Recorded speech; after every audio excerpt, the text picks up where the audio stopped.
What's going on, squad? My name is TJ Knight, and lately I've been playing a lot of multiverses. Like a metric fuck ton. Like enough to realistically main 3 characters instead of 1 kind of fuck ton.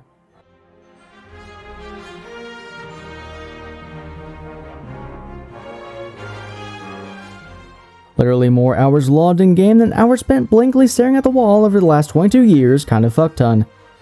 And I'm thoroughly enjoying it, as it combines one of my favorite gaming genres with some of my favorite characters, so you can expect me to make some videos on it from time to time.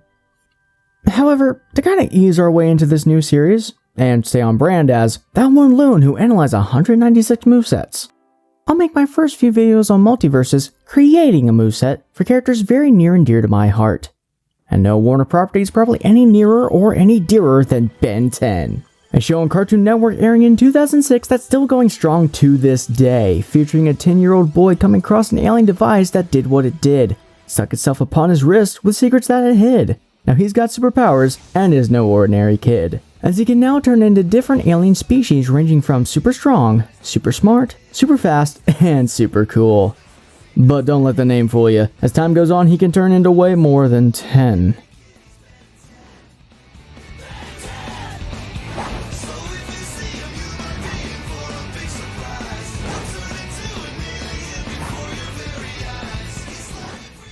The concept alone is intriguing, sure. But what really got me into the franchise was Ben's arc. At first he doesn't know what he's doing, and he's kind of impulsive and in it for the glory. But he truly has the heart of a hero, watch or no watch. He goes on to learn that it can be a thankless job, that he won't always get the credit. But that's not what's important. He has the ability to help people, and that's really all he wanted in the first place. Well, that's just covering the first show, and as much as I love all of it, I could info dump Ben 10 lore until the heat death of the universe. We really need to move on. So, here's how we're going to do this. 1. We must understand the mechanics of the game to make a moveset for that game. 2. We must understand what the character can do so the character feels authentic. And 3. We must then take that knowledge to make an epic moveset of spectacular proportions, the likes of which the world has never seen.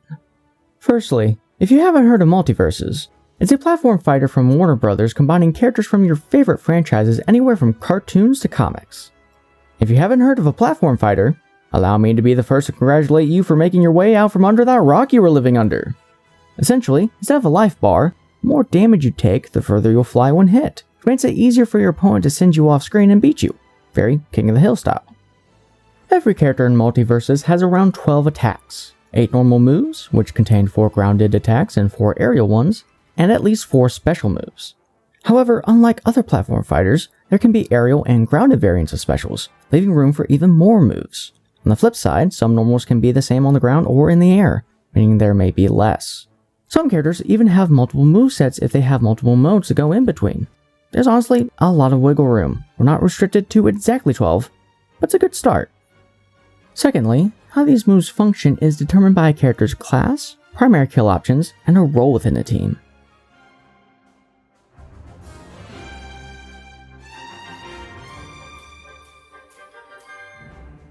Characters can either be a bruiser, tank, support, assassin, or mage.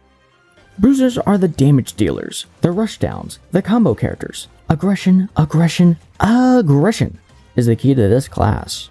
Tanks will be the hardest to kill, and tend to have armor moves to make some of their attacks uninterruptible. Support is a broad category. You can buff yourself and allies or debuff enemies. Keep friendlies alive with a tether, or be so sassy that it physically hurts. Assassins are combo heavy like the bruisers, but tend to trade some damage for even longer combo chains and much higher mobility.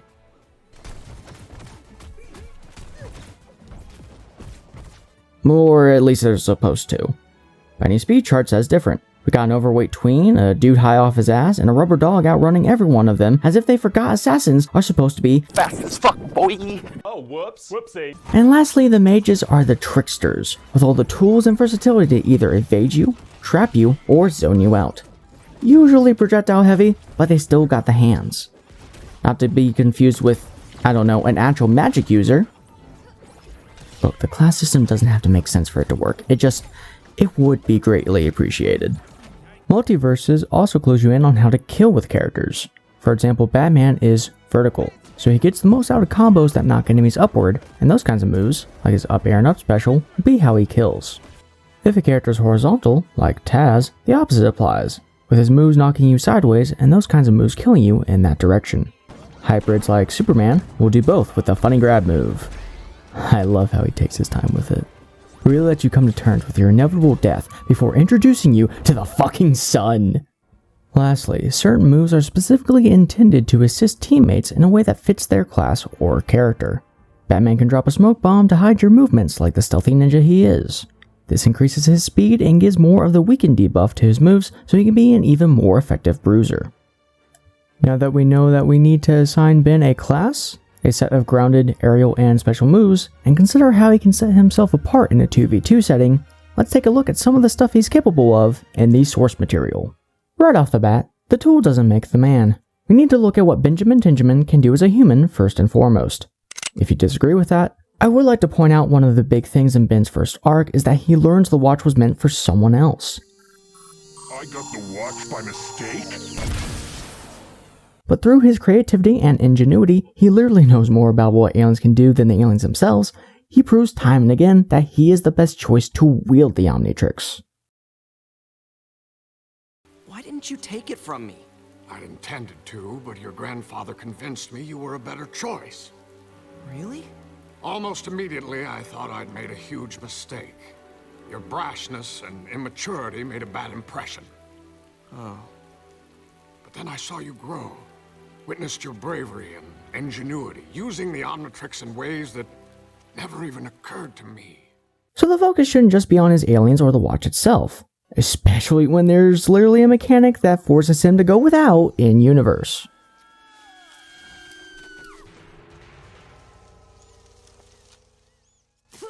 Through my extensive and thorough 30-minute research on Wikipedia and a YouTube channel that's literally done all the work for me, I've determined that Ben is a competent hand-to-hand combatant due to training with his cousin Gwen and Grandpa Max, who are black belt in karate and have had years of combat experience respectively.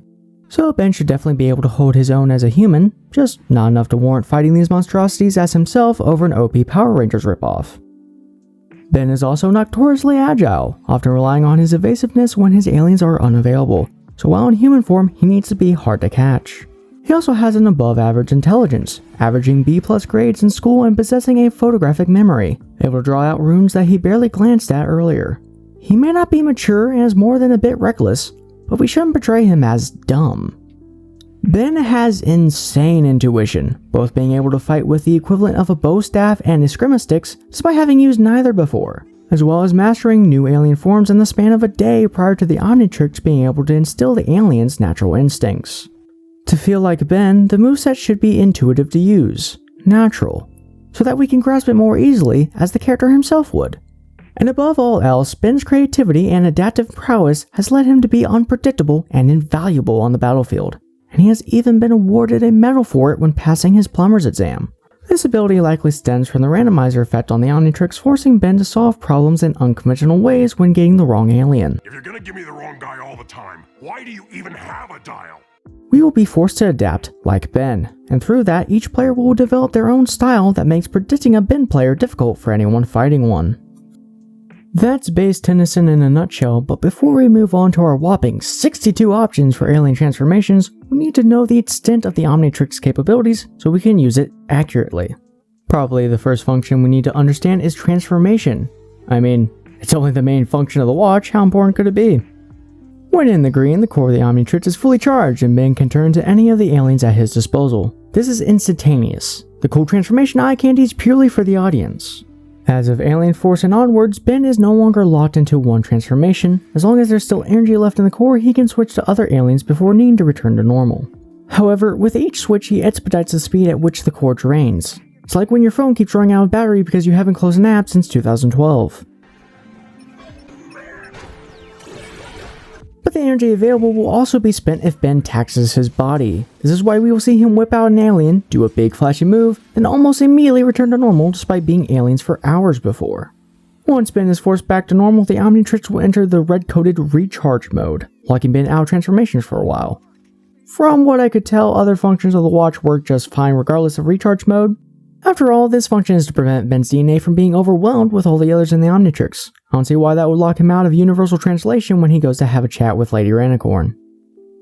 Now these are the most common functions of the watch, but it can do so much more, such as voice command. Constantly having your hands bound makes using the watch a little difficult, hence voice command. Unfortunately, literally the only thing you'd want to use this for, transformation, is a voice command locked behind Master Control. Master Control allows Ben to transform without touching the Omnitrix and to use as many aliens as he wants for as long as he needs, unless he depletes the charge via extreme energy expenditure. This mode also unlocks all 1 million aliens stored within the watch. Ben currently does not have access to this function, however. Capture. Any species encountered that is not already unlocked for transformations, hell even species with no DNA sample at all, can be scanned in and allow Ben to transform into that alien immediately. Cleanse. Modified DNA can be restored to its original state. Self-destruct. Literally strong enough to destroy the universe if you let the charge build up for long enough. Ultimately, I decided not to use any of these. Giving Ben Master Control isn't canonically accurate. Self-destruct was only used twice. Capture to copy and move or something seemed like a neat idea, but would technically only work for about 5 characters. Plus, Area already kinda does that. So why pad the runtime with useless information like that? Cause over-explaining shit is what I do. Plus, laying it all out on the table gives everyone more resources to make their own moveset down in the comments below if they're cool like that. I didn't use it, but maybe you want to.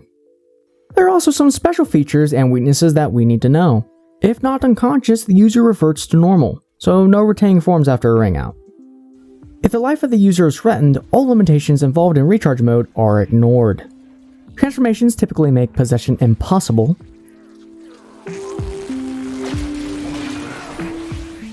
An energy burst will emit from the watch if forceful removal is attempted. Ben tends to get aliens he did not select, even with the fully functional model. Now that we know the functions, features, and drawbacks of Ben's primary tool, we can now explore the transformations. TJ, are you really going to explain the skills and attributes of 60 aliens? God, no. But if you're interested, the fan wiki has a list of aliens ordered by debut with individual entries for each one. Obviously, trying to incorporate 63 models and assets for one character is out of the question and more than any of us deserve. But I wanted my picks from this menagerie to be well-informed ones. That, and how could we consider this a certified TJ classic if I didn't put a lot of research into things with very little meaning? 10 aliens makes sense, but would still probably force development to a standstill and won't happen no matter how good we've been this year. However, the chances of my ideas being used anyway is as likely as me winning a 1v1. Let's shoot for the stars! After all, he's called Ben 10, not Ben 3. First, I looked at all the aliens' abilities and put them in a class. Yes, I intend for Ben to be a multi-class. Limiting Ben to a specific strength or weakness of just one of the classes is a huge disservice to the character. He has an alien for every situation, so he should be able to do a bit of everything, just not all at once. Then I started narrowing down the options until I got a more manageable list of choices to pick from. Right off the bat, for accuracy, we can't use aliens that Ben normally can't use. This includes the reboot series Gax and original series Ghost Freak, who were both removed from the Omnitrix early on in their respective runs. But we can use Omniverse Ghost Freak, who would become a regular when reintroduced. Then I looked at aliens that didn't really appear much, and eliminated them.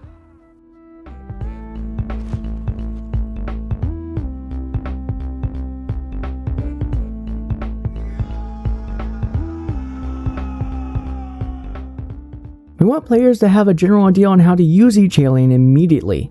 If we've literally only ever gotten 2 seconds of Spitter, how the fuck would a non-fan have enough exposure to him to know what he's about? Okay, maybe the name would give it away, but we should still be giving these slots to someone more recognizable to better represent the franchise. After that, I started looking at aliens with similar skills and abilities and eliminated the less popular ones. Again, limited slots, this cast needs to be diverse enough to still feel like you're getting the whole scope of what Ben can do. And lastly, to appeal to the whole franchise, I tried to give decent inclusion to each era when making my final picks. The split looks like this: 3 from the classic series, 4 from Ultimate Alien Force, 3 from Omniverse. Does the OG deserve the extra slot more than Ultimate Alien Force? Maybe. But in my defense, it's not so much biasy as just me acknowledging that two shows got grouped into one era despite being a very different setup and feel. I gotta give some love to Ultimate where I can, given that most reps of that era are going to be Alien Force. Am I doing the reboot dirty? Maybe. But it's not my fault that there are only 3 unique aliens and the rest debuted elsewhere. Forcing myself to pick from such a low quantity and balancing my other picks around that would really bring the quality of the whole thing down.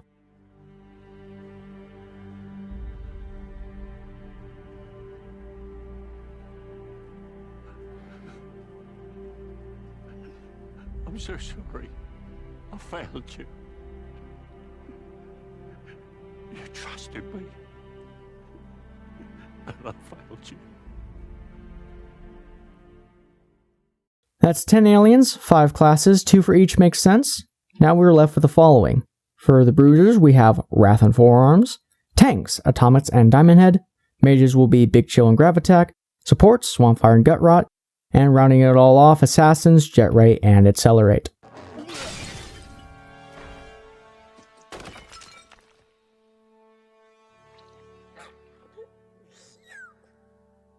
Yeah, I know. Same here. How dare you! Certainly you realize that this means war. Hold this.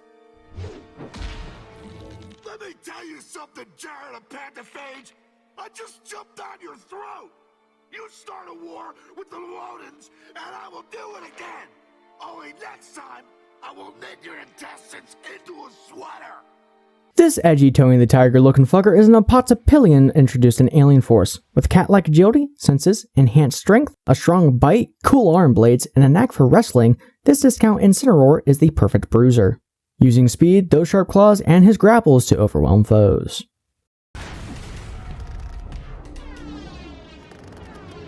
Time to give you a hand. Or 4.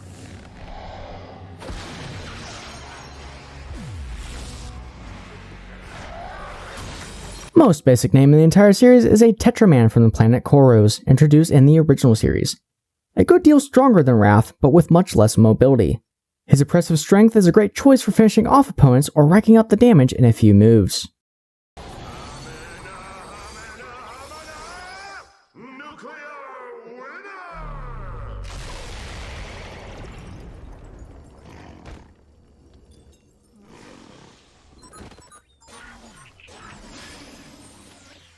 Atomics from Omniverse is like if Captain Atom and Firestorm had a baby and raised him on Dragon Ball Z. He's been second strongest and durable alien given that he's a walking nuclear reactor.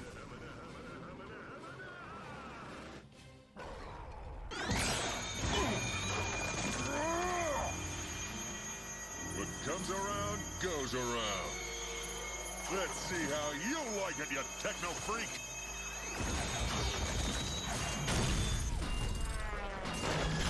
Minecraft Steve is a Petrosapien from the original series.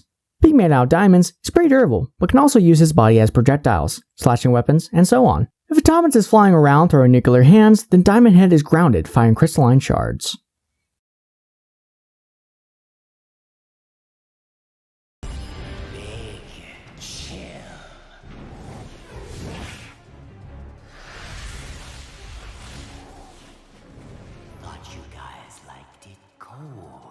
Mothman is a necrophrygian who debuted in Alien Force. He's a slippery bastard, turning intangible, which makes him perfect for a mage. He can freeze enemies in place as well for even more damage denial.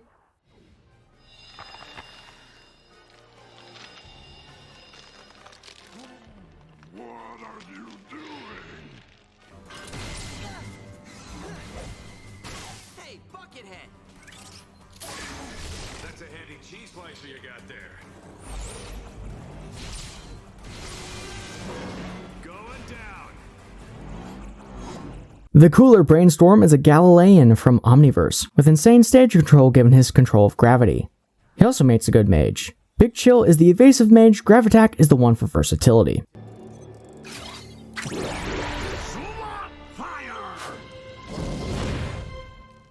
Ben, that's overkill.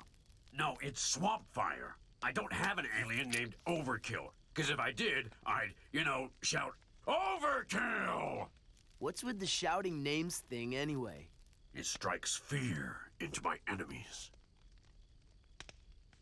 You go right on believing that, bud. Swamp Ass of Methnosian introduced an alien force. The first transformation of this era, in fact.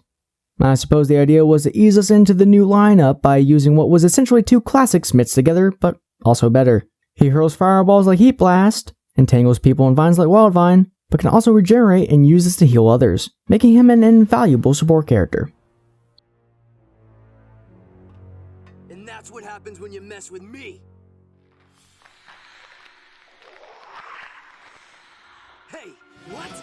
Peekaboo! What is that? Sulfur dioxide. Don't ask me how I know or how I do it. Hey, your guess is as good as mine, right? Fine. Hey, if that awesome pun won't get a laugh, maybe some nitrous oxide will. Nitrous oxide, but that's... Yes, laughing gas. Why did you say this coming? I can't remember why. Columbo is another Omniverse alien who is essentially a walking chemical factory, able to use gases to knock enemies unconscious, deal damage over time, or just any other kind of debuff. If Swampfire is our healer, then Gut Rot is our stats effects guy.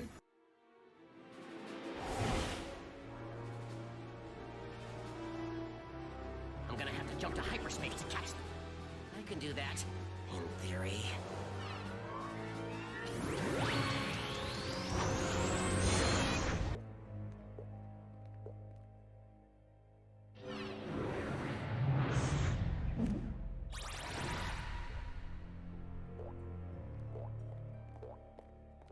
Already found ship, huh?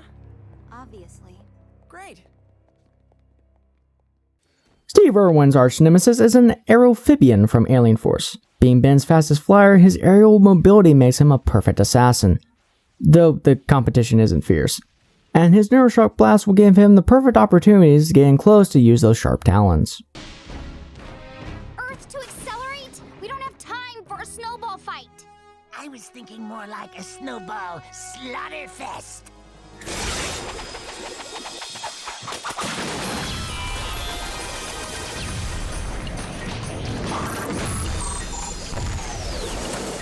I never thought I'd say this to you, but good thinking. The divide should be clear for our assassins, Jet Ray for the air, and Discount Xenomorph for the ground, being Ben's fastest overall.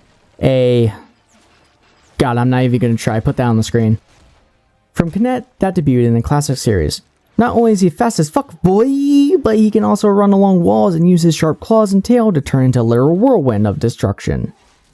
And that's the aliens. My options were a little limited as I ended up with only about 5 aliens in each class to choose from, except for the mages with 10. But that's only my amended list. When it comes to the whole 62, about a third of our choices went into that category. I was expecting more tanks and bruisers given Ben's headstrong nature, but it makes sense that in learning to be more versatile and creative, that most of his aliens would actually be mages. Regardless, restricting myself to 2 aliens per class meant a lot of fan favorites were cut once I made my pick. As for other solid options for tank, bruiser, support, and assassin, the 3-4-3 split meant I could no longer opt to go for some aliens as I went along. I know, I could justify my final picks all day, but there still be fans upset they won't see their favorites today. But I did have ideas for the whole cast, so let me know if you'd like to see that sometime. However, that's for another day, because now that we know what Ben and the aliens I chose can do in universe, and what they need to do in multiverses, it's time to get into the moveset. The first thing to tackle is how Ben will be turning into the aliens. There's a couple ways to go about this, with the most common suggestion being akin to what we see in Punch Time Explosion, where some of Ben's moves have him turn to an alien for the action associated with that input, then switch back. For example, turning into Humongosaur, charging forward, and immediately reverting to Ben.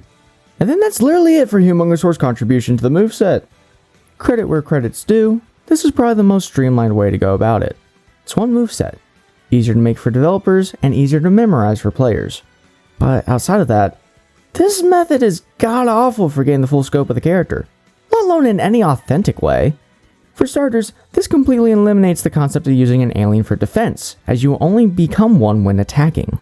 Secondly, limiting an alien to one attack really undermines all the cool shit that alien can do. Thirdly, that's not how the Omnitrix works! With this method, you are quick changing every other attack and never suffering recharge for it.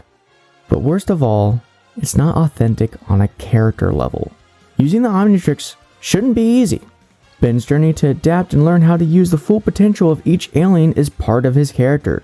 The thing is so complex that he's still messing up sometimes. Taking out any and all complexity of the watch by eliminating the potential of each alien to one attack is a huge disservice to those aliens and what it would be like to wield the Omnitrix. Now that we've established that everyone is using the worst method ever, what are we going to do instead? Well, obviously each alien is getting their own moveset, so you can fully utilize each transformation as Ben would. Not to worry, I'm going to try not to go the complete opposite direction and make Ben too complicated. There should be a sense of intuition when using the aliens. Sure, you might not know exactly what Accelerate Stare does, but you should be able to safely assume it's a spike. I'm not going to throw any hard curveballs at you that would wreck a player's flow if they aren't completely familiar with an alien yet. On top of that, the less aerial and grounded variations there are for each moveset will result in less moves to learn overall, so I'll do this to streamline the whole thing when it seems appropriate. But there is still the question of how to switch to each form. Luckily, in my research I saw that this question has already been asked and answered in the niche little indie game called Super Smash Bros. And they used what they call the Pokemon Trainer method, wherein 3 iconic monsters from the franchise had fully realized movesets except for one attack, which was instead dedicated to cycling between them. However, this method still isn't perfect.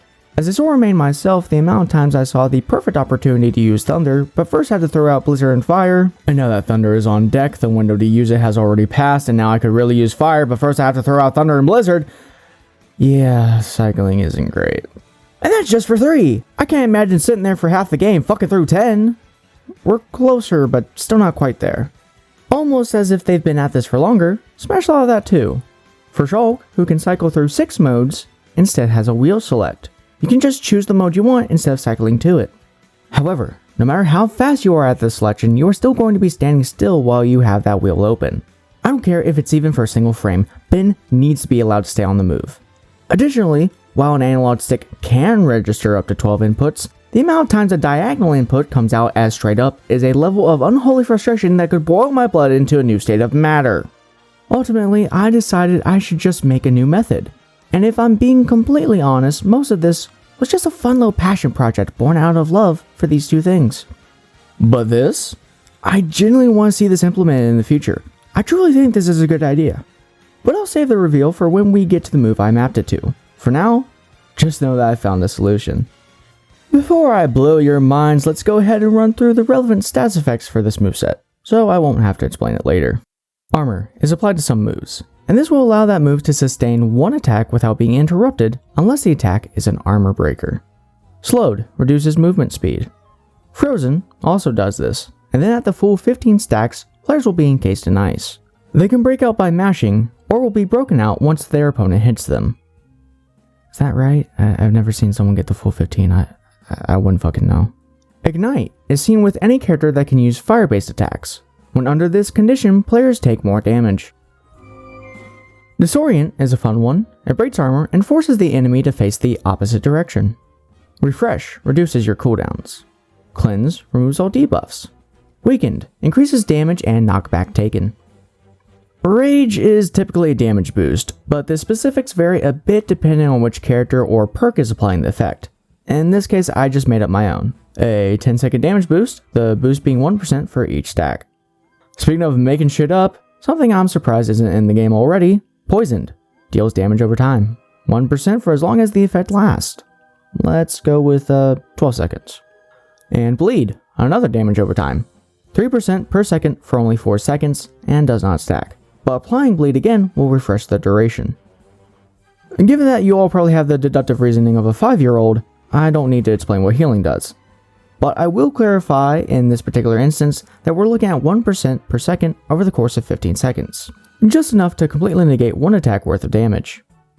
Moving on, let's cover the universal mechanics, something every alien and Ben will have to deal with. That way I'm not repeating myself 11 times. In the air, every character gets 2 specials, 2 dodges, and 2 jumps until they touch something solid, and only if they touch something solid. If you're out of jumps as Gut Rot, you're still out as Jet Ray. Charge will be the meter determining how long a player can use an alien, or how long they're forced to be Ben. A quick search tells me that the average platform fighter match lasts 4 minutes. So if a charge lasts 40 seconds and you must recharge for 6, you'll be spending about 3 minutes and 20 seconds as an alien. Pretty much the majority of the match. However, there's a few mechanics that will affect this. Rapid changes are encouraged to make the most out of Ben's kit, but the source material is clear. Doing so increases the rate at which the Omnitrix charge drains. About 5 or 6 changes in a single combo sounds fair, so in order to do this, the charge will decrease by a multiple of 4 seconds each switch, dropping from 40 to 36 to 28 and so on. Even more punishing will be Attack Decay, a mechanic in the game wherein attacks gradually deal less damage and hit stun the more frequently it is used, aka the anti-spam mechanic. And for Ben specifically, while each form will have its own decay tracker for each variation of the same input, if an attack is decayed, it will reduce charge by 30% each time to discourage using only 1 or 2 aliens. Think of it like performing the same action over and over taxes the muscles, thus decreasing the overall energy of the Omnitrix like we see in the show. However, also like the show, recharge is completely ignored if Ben's life is in imminent danger. This means the Omnitrix will automatically select an alien if the player is suffering recharge to better help Ben survive if you take damage at high percent, because the heavier you are, the less likely you'll be knocked out. Hit close to the blast zone to help you recover better or evade the next attack that would have secured the kill. Unfortunately, also like the show, there is one more special property regarding transformations. Every time Ben transforms, there is a 5% chance to get the wrong alien. As mistransformations are a big part of the franchise, and just like Ben, the player will have to be comfortable with all the aliens at their disposal and adapt. It won't happen too frequently though. I worked out that 5% would mean for every 3 seconds that utilizes all transformations in a single charge, only 1 would be random. 1 out of 18 ain't bad. You know how long you can be an alien, but how do? Drum roll please. For our first move, the neutral special. Introducing the toggle method. This move readies the Omnitrix and your next button press will transform you into the corresponding alien. No need to mess with the analog stick and accidentally get the alien on the left instead of the top. Readying is frame 0, because this essentially is the choosing phase, and it shouldn't take forever to tell the game you'd like to choose a thing. It's the actual choice that should have some startup. Transforming in itself is instant as well, but it takes about 3 frames to use the Omnitrix and start it. This is based on months and months of research where I timed how long it took someone to slap their wrist from a rest position, then compiled the results into frames and used the average. Or maybe I just based off other quick moves in fighting games? You decide.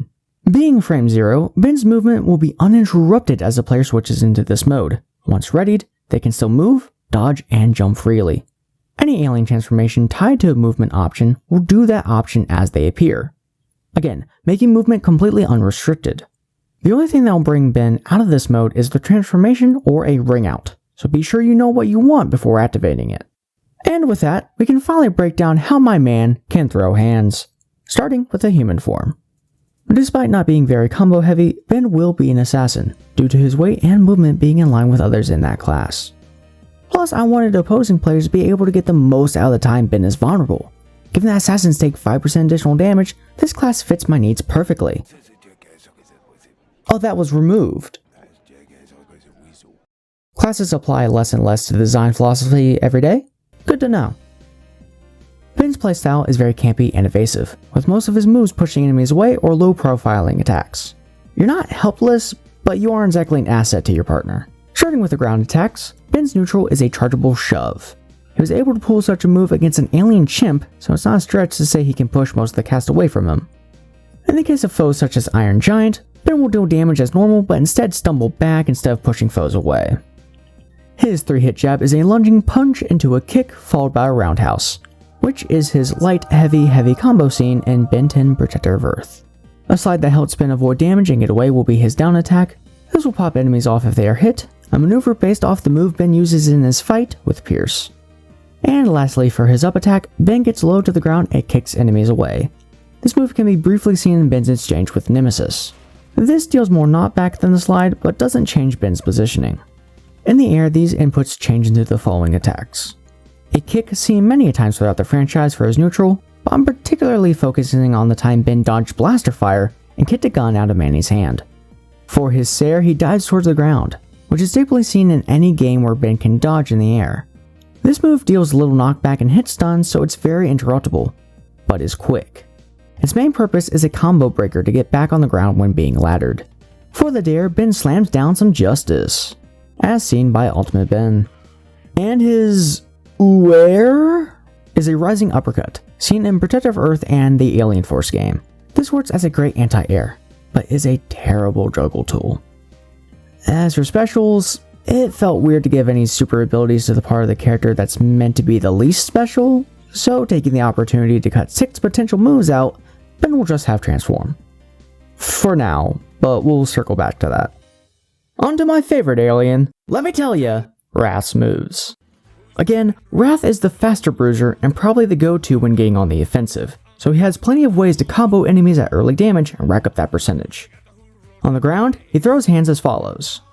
The neutral attack is a lunge towards an enemy before stabbing the ground, great for getting in and starting combos. Being caught in the slashing hitbox as Wrath stabs the ground will deal bleed. His 3-hit jab will be a left hook followed by a right and finish with an uppercut that sends the enemy upward. The finishing blow will deal bleed. He stabs the ground and pole vaults forward with a flying kick for his down attack. And for his up, he jumps up a little and grabs an enemy. Oi, calm down, the hitbox isn't going to be that bad. He jumps up, grabs an enemy, then hurls them back into the ground for a great anti-air. But you gotta get the timing down to land it. Master this and you just won neutral with a great combo starter.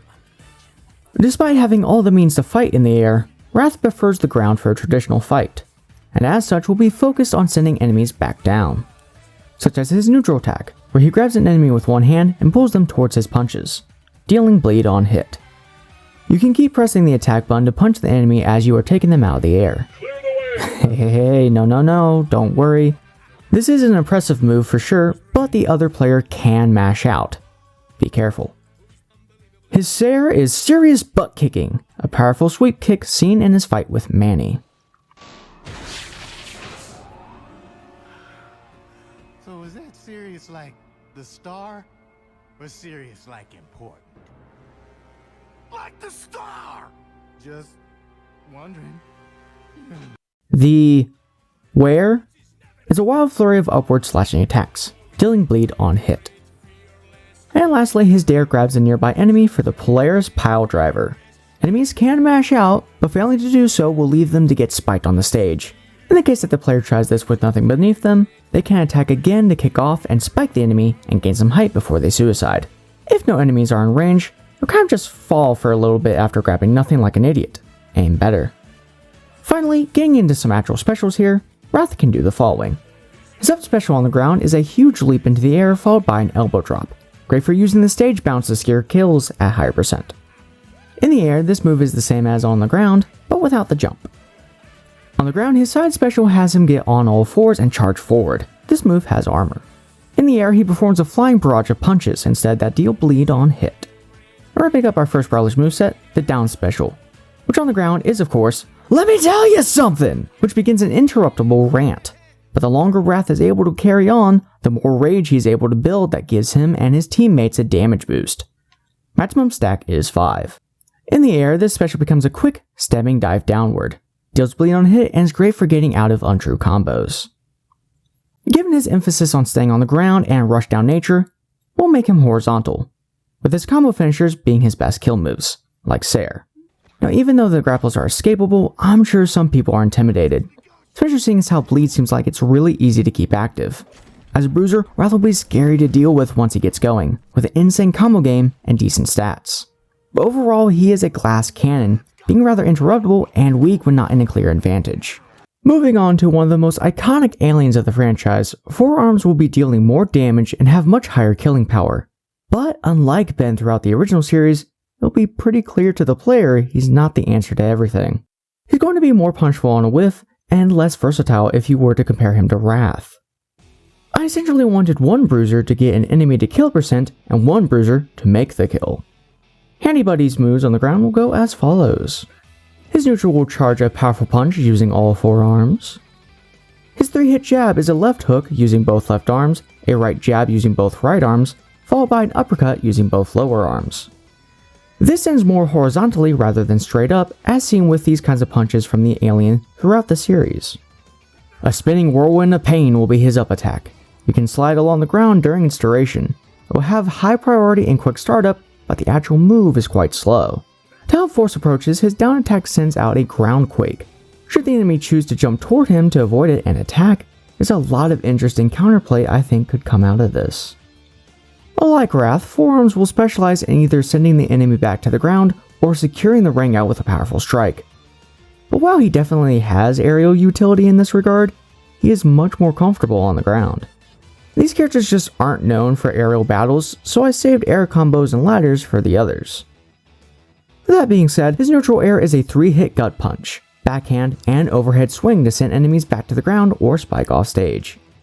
But they can DI away to avoid that final swing. His Sair will be a strong backhand utilizing both left arms for horizontal kills. His Yair spins around twice with all arms outstretched before delivering a double axle to send enemies downward. Move around during the spin to carry enemies further to a blast zone in order to optimize this move's kill potential. And his Dare uses his lower arms to push a foe downward, then follows up with the top ones to propel them in that direction. For his specials, he'll grab a chunk of ground and hurl it, or he'll reach out with all hands and perform "So long, Gay Bowser" for his side special on the ground and in the air respectfully. The aerial variant can't exactly fly right at enemies to force this interaction though. If no one's in range on activation, you'll grab nothing like an idiot. Skill issue. His up special, both on the ground and in the air, is his iconic Sonic Clap, which stuns on hit to allow Ben to approach. And lastly, for his down special, he slams the ground for a Quake and Tremor. Perfect for getting enemies off you, especially as you're about to revert to human form. If you perform this in the air, he'll have a hitbox on the way down as he slams down. Another horizontal, with moves like his neutral attack being his best kill moves. Again, we have a bruiser who seems scary, with powerful attacks that are either multi-hit or an AoE, but as I said earlier, he drops like a rock in the air and has no recovery options to speak of outside the universal jumps and dodges. His disadvantage isn't too great either, but his neutral is solid enough to make getting in a challenge to exploit that. You can already see it, can't you? Your mind races not only with combos you can perform with an alien, but what you can do if you combine them.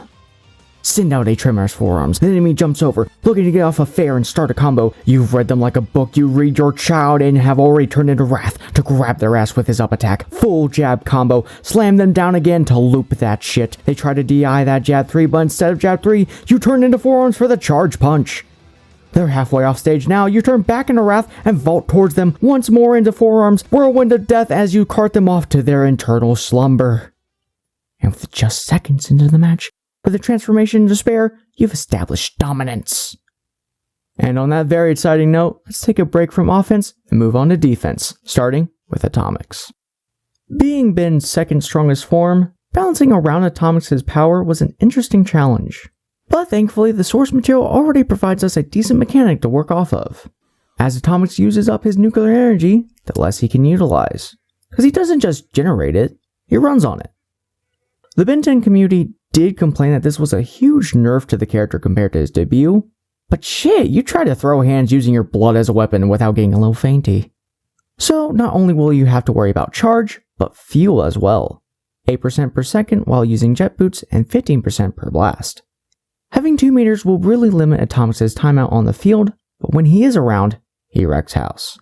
On the ground, Atomics specializes in getting enemies away from himself and his allies, such as his neutral attack, which is a quick rocket-propelled shoulder check. Or his 3-hit jab, which will be a gut punch, then a palm strike that goes directly into a chargeable hand blast.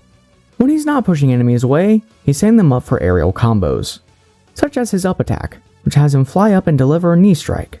The whole body will deal damage, but the knee has a sweet spot, akin to Luigi's up B in Smash. His down attack will do this as well, stomping the ground with a nuclear pulse, sending enemies in front of and above Atomics. Why I focus on getting your enemies into the air is because that is where Atomics really shines, having much higher mobility due to his jet boots. His neutral air will be a multi-hit wherein he outstretches his arms and spins twice. His Sair will be a flying elbow strike. His up air will emit a ball of energy that acts as a lingering hitbox, great for laddering or landing depending on how you use it. And for his dare, he fires downwards, with a sweet spot that will spike near the hand. For his specials, he will of course be using his signature moves both on the ground and in the air, such as the Fizzle Whistle for his side special, where he takes flight and charges forward. His up special activates Fusion Cuisine, which will remain active regardless of what form Ben is in, just like in the show. However, the light can be snuffed out with a strong attack. While in its AoE, Ben's team will deal additional nuclear-powered damage with all attacks. And lastly, his down special powers up a big AoE blast. He must complete his mantra to perform the move, which can be interrupted but is fairly difficult given his tanky nature. Between his aerial utility but strong side attacks like the Fizzle Whistle, Omnitrix will be a hybrid. At this point, you might say I'm dabbling too much into the Powerhouse playlist, but again, let me know if you want to see my ideas for other aliens, because I guarantee you, no matter who I chose, that'd be a valid critique. This kid is a fucking god, but Omnitrix can be outmaneuvered and the player has to have a solid understanding of him to use his more devastating moves while not over-consuming the vital resources needed to perform them. Moving right along to Diamond Head, on the ground his neutral tech fires shards of diamonds, which he will continue to fire as long as the attack button is held. While held, Diamond Head will not move, instead allowing you to use the movement stick to aim. The damage is minimal, but forces an approach, kinda like Fox Laser. Hard to knock him out with this move, given his status as a tank. His jab has him stomp, which will send a small diamond mound to burst from the ground as he does so, popping enemies up, followed by a headbutt to send them flying. For his up attack, he quickly grows a large spike out of his back as a powerful anti-air. However, this move is more for defense than aggression, given it doesn't have much range. This exact maneuver is seen in Diamond Head's debut as Ben's first ever save in the pilot. And for his down attack, he braces for impact and reflects incoming damage during the animation. Again, focusing on defense instead of aggression. Reflecting powerful attacks will exhaust Diamond Head and eat a couple seconds off of your charge. His neutral attack in the air is the same as the ground, but cannot be aimed. I thought you should still be able to drift around and stuff over being able to focus fire. His Sarah has him pull his shoulder blades out and boomerang them around himself. For the up air, he releases an uppercut that can be charged. Longer the charge, the bigger his hand will be. And for his dare, it's a double axle slam that spikes. He can morph his hands into blades for the side special. A few animations will change to reflect this, but the main point of this move is to make attacks slightly faster, but operate the same. As for the up special, he creates a diamond platform on the ground. In the air, he begins gliding on a diamond slide, Iceman style. And to cap it all off, Diamond Head can create stage hazards using his crystallokinesis. Any crystals used by Diamond Head, such as his neutral attack, will remain on stage for 10 seconds or until he is no longer on screen. When near them, his down special will turn them into spikes that damage enemies who touch them for the remainder of those 10 seconds. Sure, in the show they actually stick around, but Ben can't really do anything with them at that point, so might as well make them disappear to save on resources.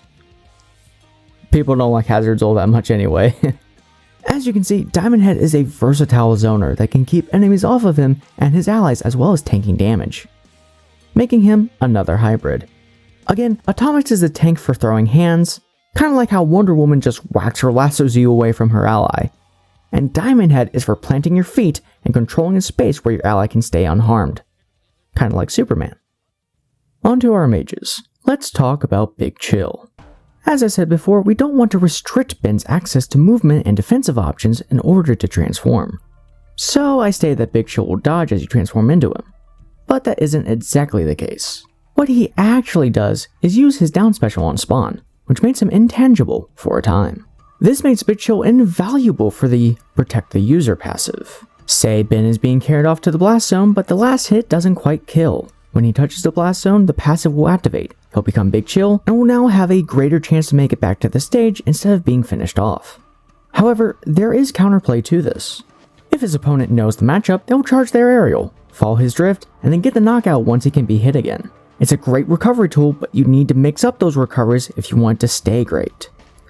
Even so, it's a little busted, so of course we'll be giving it a 15-second cooldown. Just like the show, anyone Biggie Cool passes through will receive maximum stacks of Frozen. You move slowly during the duration, so you should confirm into it or something instead of throwing it out raw when using it offensively. Since we're already on specials, for his up special while on the ground he creates a small freezing aura around himself that deals 1 stack of frozen for every 3 seconds an enemy is in range. In the air, he flaps his wing for an extra recovery boost. This deals no damage though. His side special fires icicle projectiles, which will deal 2 stacks of frozen. For his normals, his neutral attack, both grounded and in the air, is a freeze breath attack, working very similar to that of Superman's. But he eventually loses steam and will gradually have less range as the attack is held. Like Bowser's Flames in Smash Bros. Come on champ, you have plenty of freeze attacks to go off of. Let Big Chill catch his breath. His jab has him reach out and touch an enemy, dealing 5 stacks of frozen. The hitbox is small, so mind your spacing. His stare will be a 2-hit swipe, the first hitbox pulling enemies in and the second being a horizontal kill move. His up attack on the ground has him flap open his wings and kick upward. Can be charged. In the air, his up attack has him fly upward and unleash an overhead outward slash with both hands. He freezes the ground below him for his down attack, causing enemies to slip on the icy patch if they run on it. Only one area of the stage can be frozen at a time though. Any frozen areas will melt without Big Chill, whether this be from a ring out or just transforming into someone else. And lastly, his dare has him rush downward and spike with both feet. Big Chill is weak, light, and a little slow, but his utility forces others to respect his space lest they be frozen and punished hard by another alien. Because of this design, you won't really be killing with him, but you can absolutely do so with his U-Air and Dare, making him vertical. Speaking of space, onto Gravitak, whose versatile abilities easily make him the alien with the best stage control. With the best grounded neutral attack by far, this move has him fire a gravitational projectile that the player can control with their movement stick and will remain on screen as long as the attack button is held. Once it hits an opponent, Gravitak will continue to hold on to them so long as the attack button is held.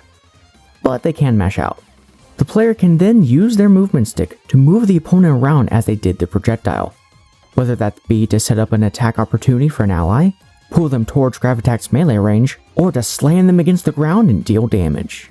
Ben will not be able to just move people into the blast zone, however, as this will always be out of the move's range. He can't be knocked out of this with a strong attack. His jab has him deliver a 1-2 gut punch before sending the enemy away with a headbutt. His up attack will be a chargeable overhead swing, and his down attack has him jump up a little before slamming down with enough force to send enemies upwards. In the air, he simply pushes an enemy in the corresponding direction for his Sair, Dare, and up air. And for his Nair, he orbits the rocks that make up his limbs around himself for a sick-looking multi-hitter. He also detaches a limb for his side special, sending his fist out as a projectile, which will have a hitbox on the way back as well. His up special will emit a gravitational pulse to push enemies away. And to cap it all off, his down special has him strike the ground, lifting any enemies on the same platform as Gravitak into the air. There is no aerial variant of this input, however. Gravitak's overwhelming stage control not only makes him a hybrid, but also an absolute beast. But he can be outmaneuvered if the opponent knows when and when not to respect him. Once they're in, Gravitak will have quite the trouble getting away. Again, you see, the Ben 10 main's Among Us brains expand at the prospect. And he isn't even actually here yet. Fusion cuisine for the extra damage. Forearms tremor. Enemy jumps over to counterattack. You read it and turn it into Big Chill. Their fare gets them frozen as they pass through you. Diamond Head, create a platform to get them closer to the top. Gravitak, charge up and send them flying upward as they break out of the ice. Hold them there with your gravity powers. Ally finishes them off before bowing to your godhood. But we're not quite done yet, players. Let's talk support. Swampfire, just like his cooler brother, will use his down special on Spawn, which creates a healing AoE that restores 1% per second for 15 seconds, which is about long enough to fully negate the damage of one attack. This move has a cooldown of 18 seconds, so players will be able to use it about 2 times if they use Swampy for a full charge. I did this because the last thing I wanted to do is recreate the pressure I've experienced in literally every RPG I've ever played. Come on, heal, heal, heal, heal, heal, heal, heal, heal, heal, heal, heal. Healing with 2 quick inputs of the same button just seems the most streamlined way to use what may be the most vital move so far. His side special on the ground will help protect players and allies while they're in that healing field, as the move will create a solid wall of fire to make approaches more difficult. In the air, this move becomes a Vine Whip, either to help with recovery or prevent one. And his up special will lob 3 seeds that emit thorns once they hit the ground to catch landings.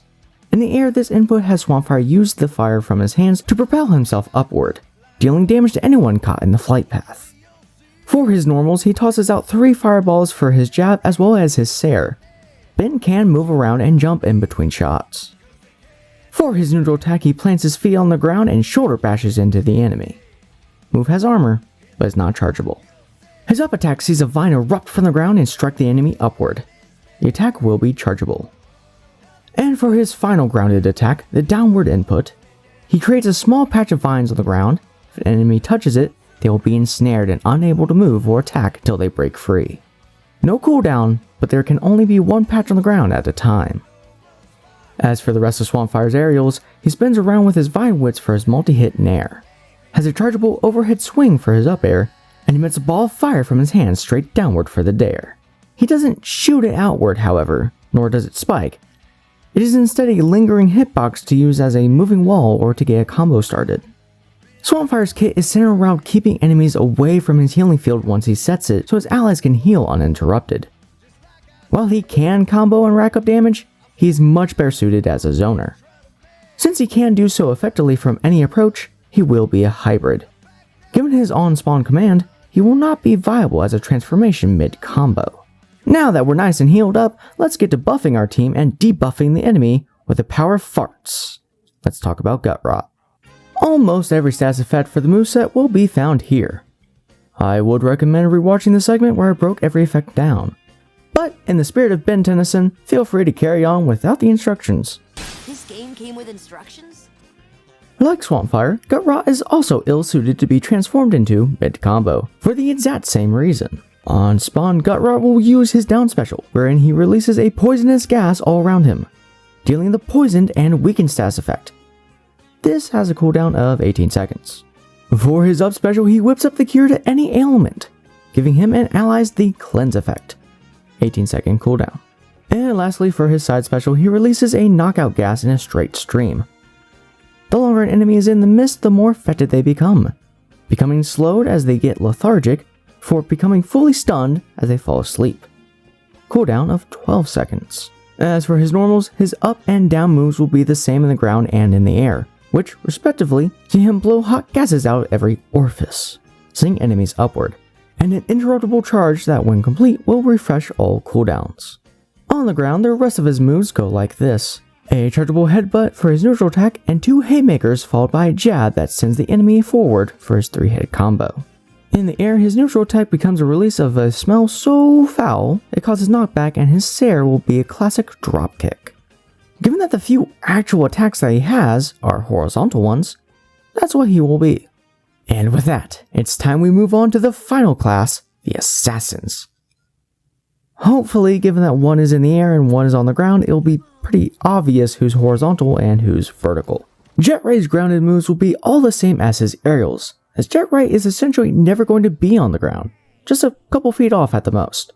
This is because Jet Ray moves very awkwardly when actually on the ground, and I didn't want to force players to deal with clunky movement.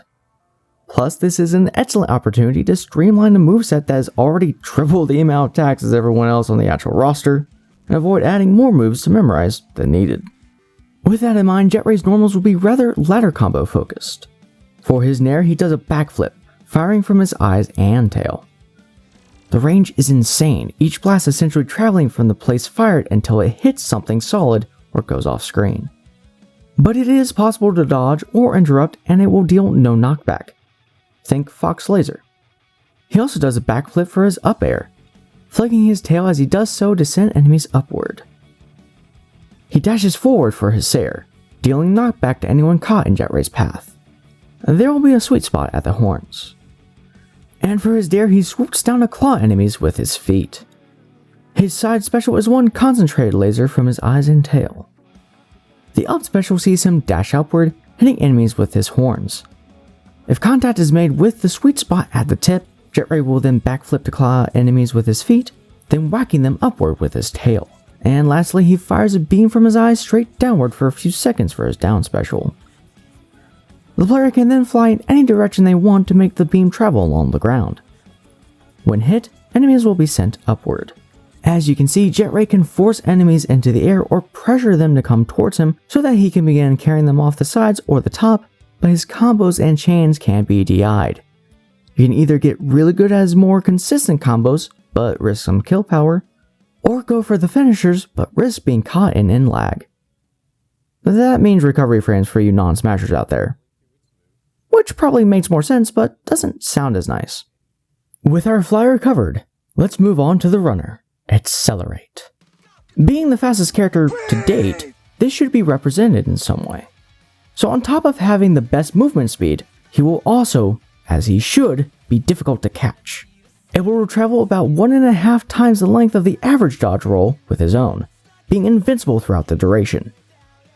However, his dodge roll depletes faster and refreshes slower than most characters, making him hard to keep up with for most of the game, then being very vulnerable if it's abused too heavily. I believe this is the most balanced way to make a speedster feel like a speedster without being overly annoying to combat against. As for other special properties, forget wall clings, just run up that bitch. Careful not to get spiked though. On the ground, his neutral attack has him dash forward a little and whack enemies with his tail. His jab is a rapid flurry of claw swipes. Keep attacking to continue the flurry. Can be DI'd and interrupted. For his up attack, he launches off his tail, kicking upward. And he has a stylish slide for his down attack. Keep the attack button held to continue sliding. Great for approaching while dodging under moves. In the air, he becomes a whirlwind as he spins around for his nair, his tail and claws being the hitbox. For his sair, he performs his iconic flurry of kicks. Keep pressing the attack button to keep kicking, but use it wisely, as the full thing off stage can be hard to recover from, and it can be DI'd. His up air will be the same as the up attack, just without the initial launch.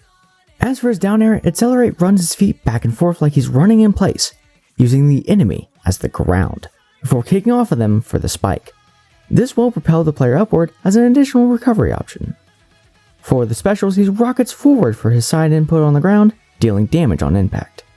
In the air, he instead flips around and around, propelling forward and using his tail to whack opponents. His up special has him pump his legs fast enough to create a sonic boom, propelling him upward. He has a greater shockwave on the ground and travels less distance in the air. And on the ground, he circles around very quickly, creating a whirlwind that lifts characters in the air for his down special. He rockets downward in the air, creating an AoE on landing, which can be angled. Obviously, Accelerate has unparalleled movement on the ground, but will be punished for being aggressive off stage with his less than stellar air mobility. Overall, he's overwhelming and slippery, but also weak and light. I may be biased, but assassin combos sound hot as fuck. Charge Accelerate, kick him up. Up air chains Jet Ray, sweet spot the up special, 0 to death for the win. Imagine getting whipped that hard by a lizard and stingray though.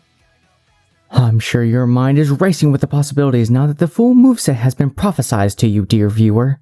But before you go harass player first to give me a job, hashtag TJ Knight for Multiversus, we have one last area to cover. If you recall, I said Ben only had one special as a human. Well, my friend, it's time we talk perks. Perks are just a neat little way to build a character in a way that suits your playstyle. For example, I like to be really aggressive, so I spec my Wonder Woman with 4% increase to her base movement speed along with an additional 10% increase to air mobility and an extra jump if I hit an enemy in the air, all of which allows me to rush down very hard. But these are perks, along with many others that I refuse to get into here, that the whole cast can use. But every character has around 3 that are specific to that character called signature perks, and I might as well include those in the concept. Forceful removal detected gives Ben a down special, wherein a green pulse emits from the Omnitrix, another, more powerful means of pushing enemies away. This move has a 14-second cooldown, essentially making it a one-time use while waiting to recharge. Veteran User reduces randomizer effect by 2%. You would unlock this later on, about right before level 15, which is when the game considers you to have mastered a character. And to acknowledge that, I felt reducing the mechanic that forces you to use other aliens would be a good idea. You wouldn't need it at that point. You would have enough wins under your belt as the character that's safe to assume you have a good grasp on all the aliens and a pop quiz mid-match isn't necessary. And lastly, ring out recharge. Gain a small amount of charge meter back every time you ring out a player at or below 60%. Giving meter back every time you get a ring out seemed a bit too broken. As a good player, or anyone in free-for-all, would probably get a lot and never have to play as Ben. But I did want to reward players back charge for playing well, and a gimp kill is rare enough to not happen too frequently in a single match and more than deserving.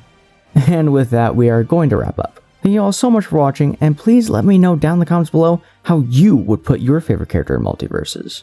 I have more ideas for this game that I'd love to talk about, so please do let me know if you're interested in this new series by liking the video. More content is always coming, so I will see you all next time. Peace, peace.